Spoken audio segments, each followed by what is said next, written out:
You know, if you've seen any of my videos, you know that I am an insane person. There are a lot of things very wrong with me, but I've already come this far, so I can't stop now. I have yaoi to do. I like creating situations in my head. Um, and ever since being maxed out on my medication, I stopped wanting to kill myself and thinking about everybody leaving me all the time, and now I'm just like, yowie, yowie, yowie. Firm it, firm it, firm it. I love Dan and Phil. I love Supernatural. I love Psych. I love Arrested Development. I love Community. I love Phil of the Future, Big Time Rush. Big Time Rush is one of my dad's favorite shows, along with Phineas and Ferb and Back at the Barnyard. I made a simple video titled Theater Kids, and it was me talking about the difference between, like, Shakespeare-esque classical theater nerds versus musical theater nerds. And as someone who has been around both, I will say that the Shakespeare kids are more pretentious and the musical theater kids are mean girls. The musical theater kids voted me biggest social reject. This video is why Michael's crying in the bathroom. He can stay there with his shitty ass fucking song. Michael in the bathroom? Oh, he must be a stoner? Who cares? Everyone was smoking weed in my high school. Going off to the bathroom. You were considered more of a loser, if anything, if you didn't do drugs. My issues with musical theater are that contemporary musical theater has its root in musical theater. So it's just like this echo chamber and everything just sounds the same, and it's just, I'm singing my feelings. Look at this super high note. Oh, look at all of these impressive notes I can hit in a song that's just written to be vocally impressive, and that's it.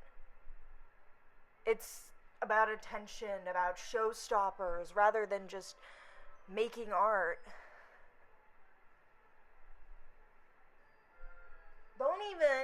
Don't even try to say anything about music to me if you haven't listened to Irina Santor, Pyotr Szczepanik. You know nothing of mod noir.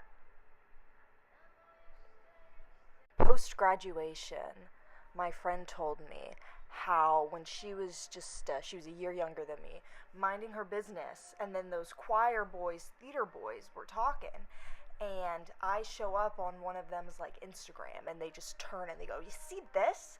Doesn't this just make you want to kill yourself? Yeah, the second I left, it became like this uber Christian conservative, like they went back to praying before every single show, which was something they did my freshman year, and then afterwards I was like, oh, thank fuck they stopped doing that. And someone would say something homophobic, and then I would come for their ass. I would fucking explode on them, because I take my anger out on fascists.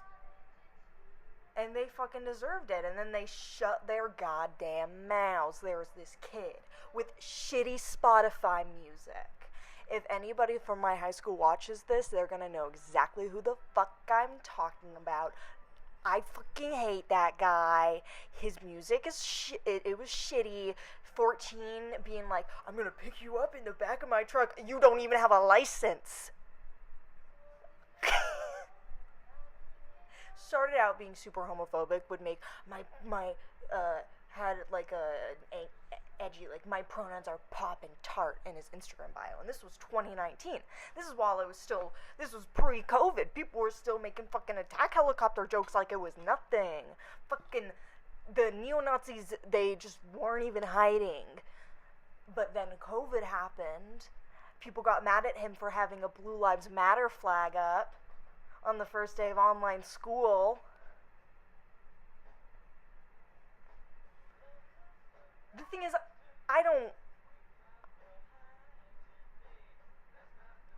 I've got quite the capacity for memory. Especially when you piss me the fuck off. then he started like pretending to be woke, pretended to care. One time he came up to me and was like, people misgendered you, and I corrected them. I was like, are you asking me to be proud of you? For the bare minimum? And I was like, yeah, this guy hated me because I was trans, because I was queer. And then this girl texted him, he was like, I have nothing but the utmost respect for them and their journey. And my friend, my dear Natalia, was like, journey? Are you on a safari? I've been known who I was since I was 14. Transgender before lockdown. I made a Tumblr post one time saying I hope that no young trans person has to hear attack helicopter. And I've definitely said this before in a video, but I can't expect everybody to watch every single video. Except me. But I got off track. I'm not gonna lie.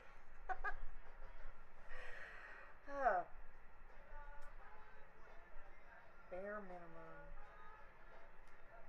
Yeah.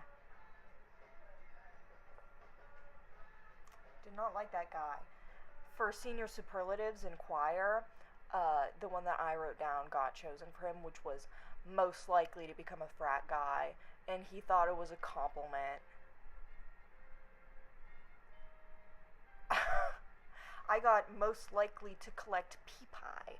They were trying to say pee-pee as in pee-pee and wee-wee, but the choir director had no fucking idea what they were talking about, so it was P, capital P, E, space P-Y. And, I mean, in my jacket, I keep a little wee-wee with me now, and they kind of are my thing. Yeah, all of mine, except one, my purple fuzzy pee-pee, which was the first one I got in, like, 2021, when I turned 17, I think. Yeah. It wasn't first edition, but that one had been there for a while. But my cube pee is first edition, so was my gray fuzzy pee-pee, and all my wee-wee series 2.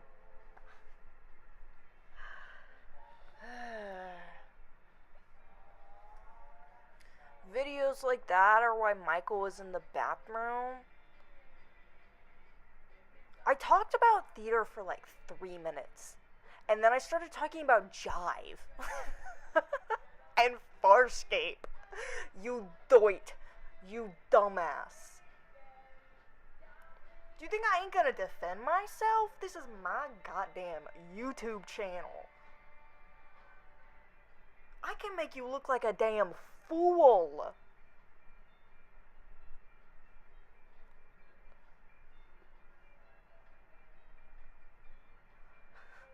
I survived getting bullied by theater kids. You think your kind of annoyed comment is gonna do anything? I got bullied by League of Legends kids before the theater kids.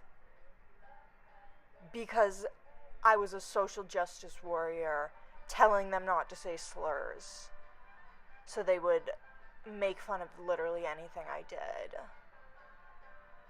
My entire 8th grade class hated me because I was the smartest one there. They would purposely try and sabotage me. Like, openly stated to the entire class. People sabotage them.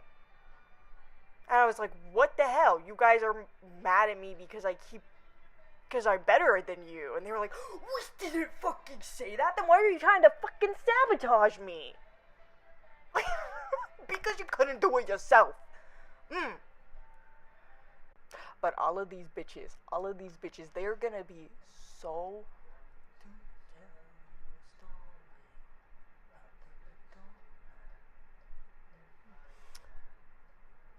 I like early Pink Floyd, their psychedelia. Oh, like early Pink Floyd and Beatles, those prismatic outfits and aesthetics. That is The Fool. They were a Dutch design collective. I saw a comment on Pinterest being like, we can't do this. You know, Ronald Reagan in the 80s, they got rid of flamboyancy and fashion. I was like, who says we can't get there again? Ronald Reagan? Last I check, he in the ground. Last I check, I'm cooler than him. Last I check, I'm gonna do it anyway. Once that video drops, once Dan and Phil drop their diss track of everyone who has ever been mean to me, they're all gonna be like, oh shit, no. What do you mean? We were mean to Dan and Phil's long-lost MPreg child. You know those alpha YouTube short reels? And it's like the Ted Nivison video, he talks about the gauntlet at the end, like a authority figure shows up and is like, all of you were wrong. Like, it's everyone being just the absolute meanest, the protagonist as possible. And then Dan and Phil are gonna walk in and they're gonna be like, oi bruv, what the heck?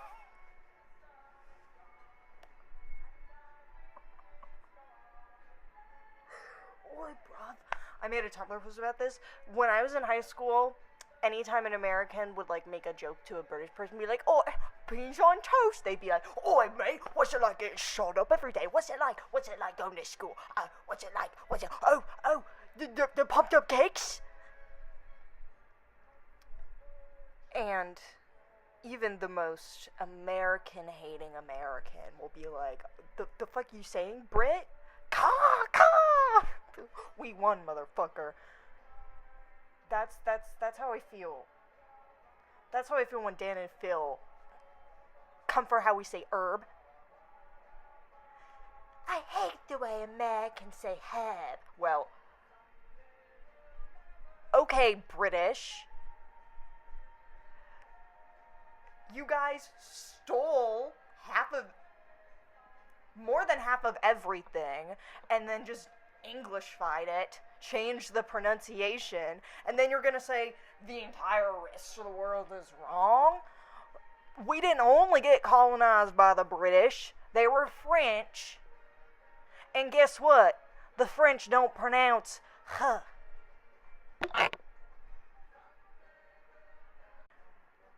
I learned how to do the French accent when I was 14 because I got hyper fixated on language. So I learned just how to pronounce the alphabet so I could pronounce French words properly. And one of the biggest things is like l'hôpital, l'hôtel, l'ouf. That was the hospital, the hotel, the egg. Oof. Ugh. I forget the... I don't know.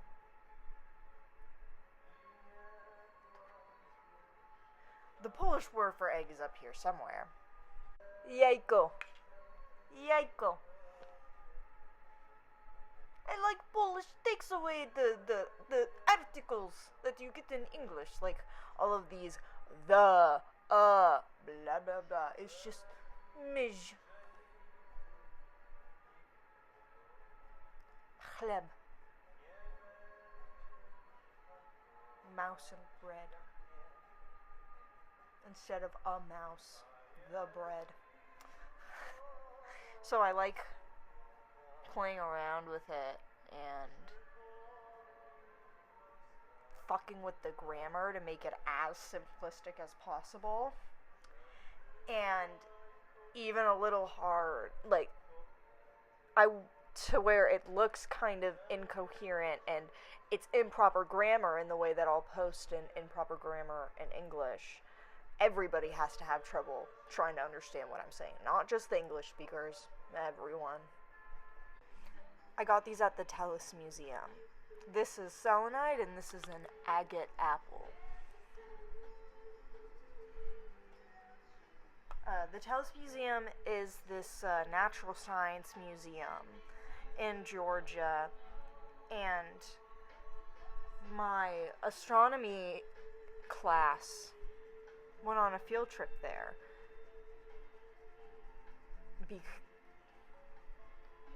There's this it's like that episode of Psych where Sean conservatory or whatever. It was some sort of light show on the ceiling. That episode of Psych where he has to help Lassie get his confidence back because he's sad because it's the anniversary of him separating with his wife. Those two bitches, so gay. Can't keep their hands off each other. You see, when it's Destiel, it's like...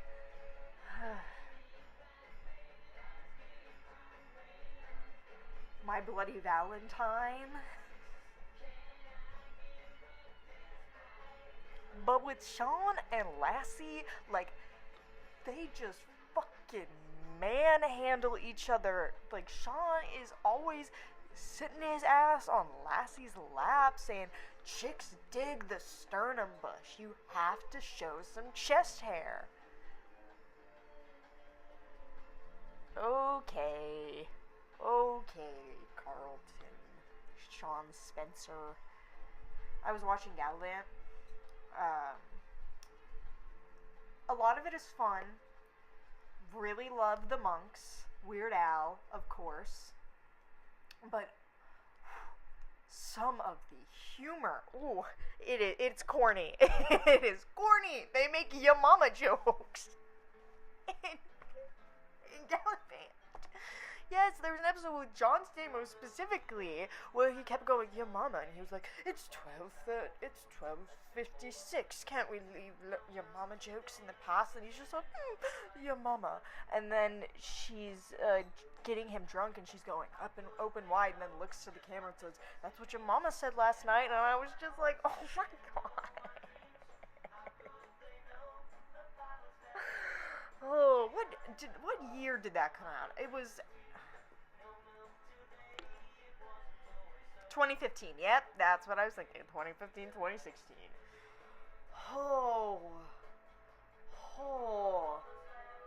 See, on one hand in 2015 we had Prime, Dan, and Phil. On the other hand we had PewDiePie.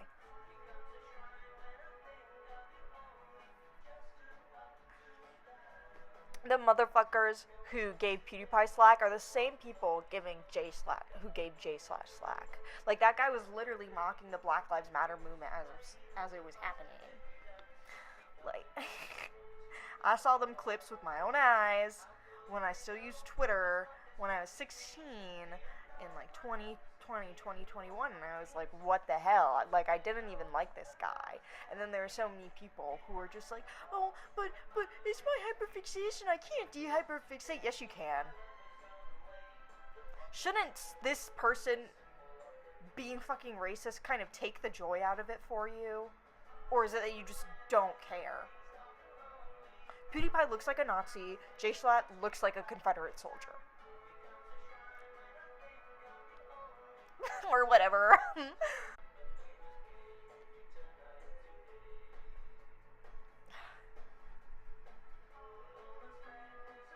This is Herman's Hermits.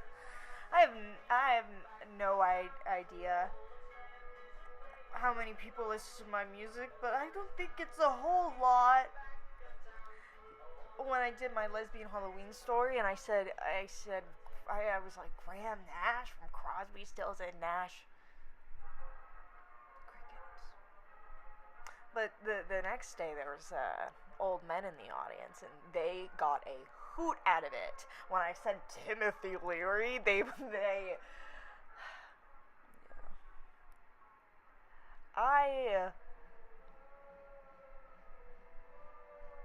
I enjoy conversations with older generations because they've had more time to philosophize. And people around me don't do that much. When they are thinking about the world, they're just thinking about all of the terrible things, and all of the terrible things suck, but your personal misery is not gonna stop Donald Trump's reign.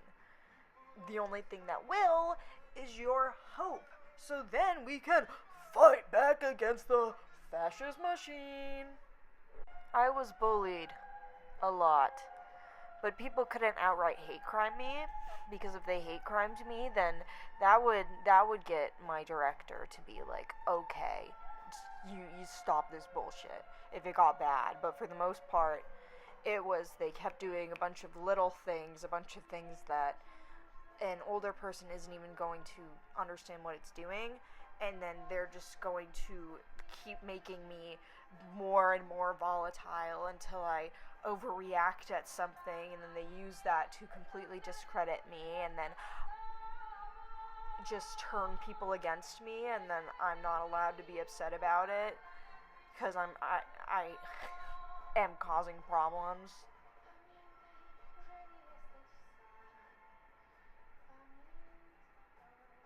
Just wanting people to not be assholes. And then they would be dogging on me. If I didn't do everything perfectly, if I had a single imperfection, those theater boys, they would not shut the fuck up about it. One time when I was just like kind of mediocre at pantomiming something, and me and my scene partner were the only people in the entire class who were off book, they just kept on ragging on me. They were like, "It is hilarious how bad you are at pantomiming."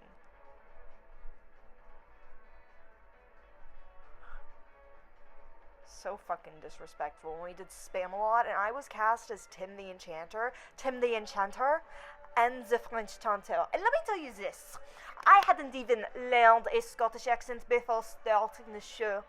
I knew how to do a French accent, so I auditioned for it, and I got it, and then I also got tasked as Tim the Enchanter, and I read the description, I went, a wizard with a Scottish accent, and I walked up to my director, I was like, I don't know how to do a Scottish accent, and she just went, you better learn, and so I did, and a professional actress, and King Arthur's mom, who was the theater director of the high school I was zoned for. I also had a car wreck with her the year before.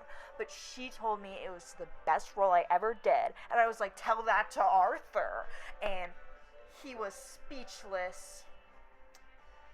That bitch was always being an asshole to me. One time he said making fun of, I was his muse.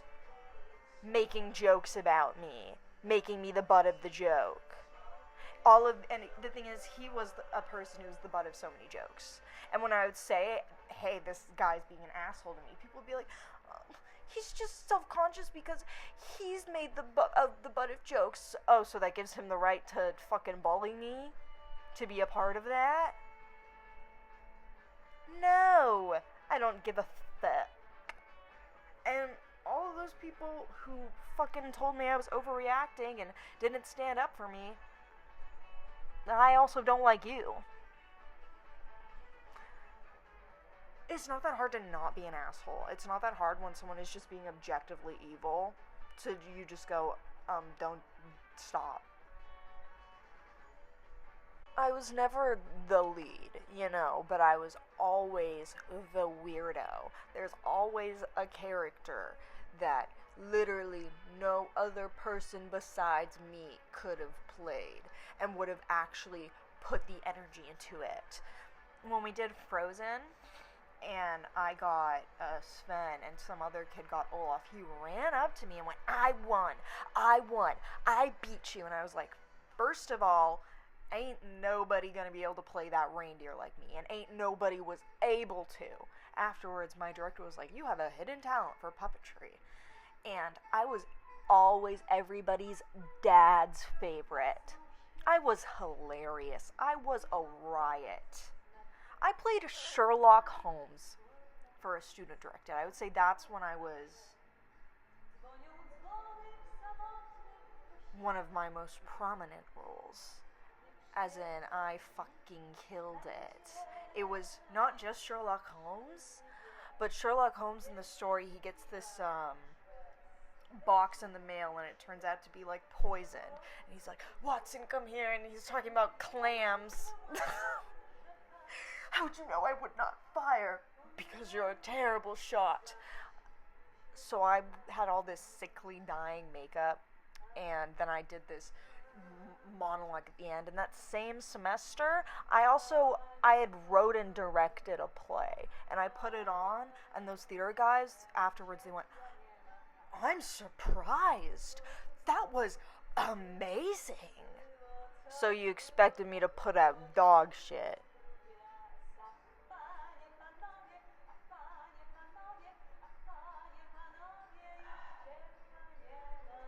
also, when we did a show, one time, for a student directed, they put me in a straitjacket because it was specifically me playing that character. They made that joke. And, like, yeah, I made the choice to. It was an arsonist, so I was like rabid, but putting me in that straitjacket, that's fucked up. I was just being a menace. But, so this is how you see me. You think I should be institutionalized. Like, yeah, I definitely should have been.